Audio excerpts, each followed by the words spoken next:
PSG Fan TV, bonsoir à tous, bonsoir à toi Abdoul, comment te sens-tu? Bonsoir à toute l'équipe de PSG Fan TV.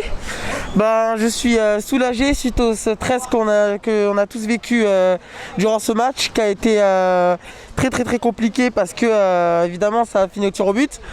Ensuite on a été en difficulté à plusieurs reprises, surtout dans l'animation offensive, on a beaucoup manqué de créativité. En parlant justement d'animation offensive, qu'as-tu pensé de ce retour au 4-3-3 de Tourelle? Moi je suis content du système, le 4-3-3 je pense que c'est la meilleure formule qu'il faut mettre pour l'équipe.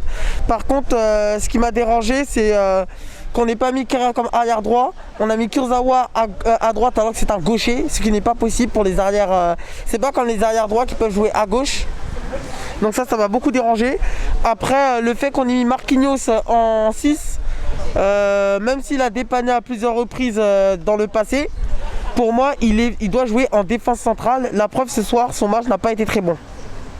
Il a dépanné selon toi ou il a clairement joué? Ce soir il fait une prestation correcte. Moi je suis pas très convaincu par sa prestation. Il a dépanné dans les autres, dans le passé il a fait des très bonnes performances en tant que 6, mais pas tout le temps non plus. Il a dépanné parce que c'est vrai qu'on était en manque à ce poste. Maintenant on a Paredes. Paredes est entré tout à l'heure. Il a fait une très bonne entrée, il a apporté de l'impact physique, il a su protéger le ballon, quitte à prendre des fautes. Il a pris un carton jaune en découpant une attaque lyonnaise alors que c'était vraiment le danger. Et sinon, Neymar... Je suis du coup obligé de te poser la question concernant cette charnière centrale qui était composée de Thiago Silva et Kimpembe, qui ce soir quand même a été performante. Ah, très performante. Je rebondis sur ce que tu disais, notamment sur le numéro 6 de ce soir. Oui, Thiago Silva et Kimpembe ont sorti un très grand match. Kimpembe aussi, même Thiago Silva a rempli son rôle. Donc ça me fait plaisir parce que Thiago Silva, malgré le fait qu'il soit affecté par son départ, il reste concerné au projet jusqu'à la fin. C'est pas pour rien qu'il ait pu prolonger de 2 mois supplémentaires avec nous. Et c'est un grand plaisir, surtout s'il peut nous servir dans les matchs avant qu'il parte par la grande porte, malgré certaines controverses qu'on a pu avoir dans le passé.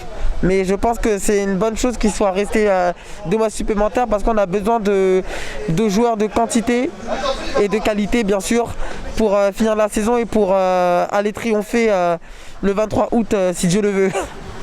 Enfin, j'ai envie de te demander, même si ce soir donc on a un trophée supplémentaire, qu'est-ce qui manque au Paris Saint-Germain pour, on va dire, pour être au point?